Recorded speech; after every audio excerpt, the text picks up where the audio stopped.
Well, good morning. So a friend of mine gave me this book,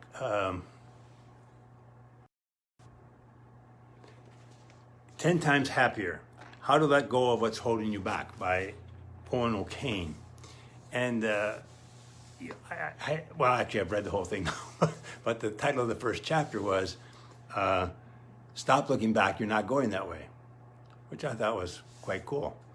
Anyway, he begins the book by telling an experience he has as a psychotherapist with a group of severely depressed clients.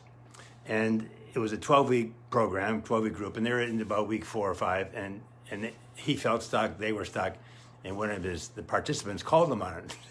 Said, what are we doing? So he looked around, and the only thing he had a window like that on one side of the room, and he had a dark wall over here.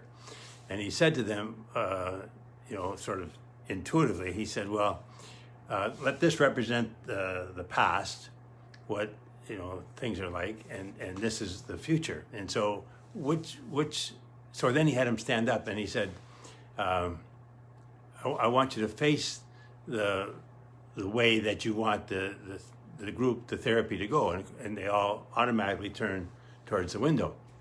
And then he asked them, well, where was their attention typically on any given day? And they all, again, all together turned and faced the dark wall.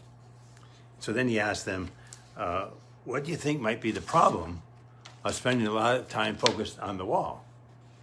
And one of the participants, who really hadn't spoken very much, said, if I stay stuck looking at this wall, I have my back turned toward the future. Pretty good, isn't it? And so the past is real, but what do you focus on? Your energy really does follow your attention. So when I have a couple in the office, actually the first thing I asked them, I asked them to do something your partner did that you appreciate, tell your partner, and have your partner mirror it back. And part of it is to practice the mirroring. But the other thing, the reason is, in any relationship, there's good stuff and bad stuff. Where do you focus? Your energy really does follow your attention. And we can put it on the negative stuff, or we can put it on the positive stuff.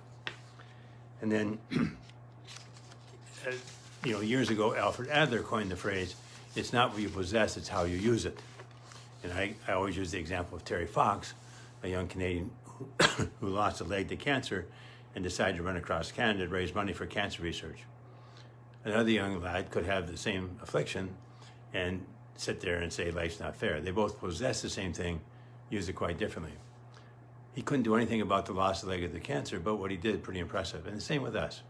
We can't do anything about what's happened to right now. We can't. But what we decide to do here forward, we have more choice over.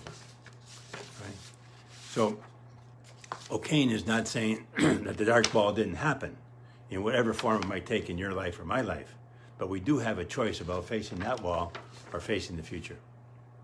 And he ends the first chapter with, there's a wise expression, don't look back, you're not going that way.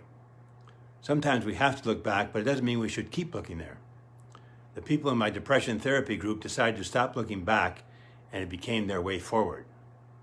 I now pass this insight on to you. The past is over. You cannot rewrite your rules. You can rewrite your rules. You can let go of the difficult stuff. You're not going that way anymore. Okay? So anyway, have a great week, and hopefully we'll see you next week. Cheers.